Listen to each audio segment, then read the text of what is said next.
Tukiendelea kunukuu taarifa mbalimbali kwa viongozi ambao wamekuwa wakiendelea kuhamasisha kinachoendelea katika mitandao ya kijamii, haswa nikimzungumzia rais wa TLS Boniface Mwabukusi, wakili msomi, wakili ambaye ameendelea kusisitiza na kuwaambia Watanzania kwamba kinachoendelea kwa hivi sasa ni kweli. Jumbe mbalimbali zimekuwa zikiendelea kupita kumwombea dada yetu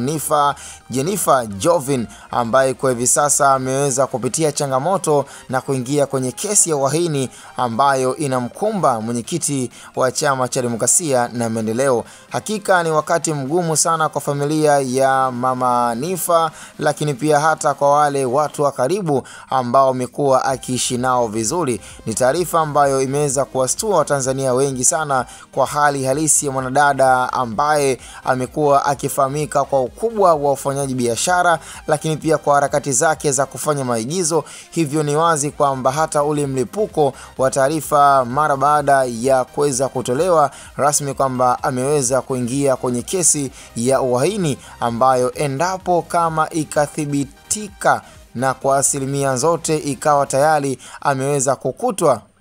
na hatia dada yetu Nifa, basi tunafahamu kwamba hatima na hukumu ya kesi ya uhaini basi inakuaga ni kunyongwa. Taarifa ambayo watu wakifikiria zaidi wakianza kutafakari kwamba kesi hiyo sasa endapo ikamwangukia na dada yetu akaangukia pua kwenye kesi hiyo, manake anachostahili ni kuweza kunyongwa. Sasa mama mzazi wa Nifa ambaye alipata nafasi na wasaa wa kuzungumza na vyombo vya habari na kumuomba Rais Samia Suluhu Hassan kwa huruma yake na nafasi ambayo anaweza akaitumia kama amiri jeshi mkuu, akiweka wazi kwamba mtoto wake si mhalifu na hana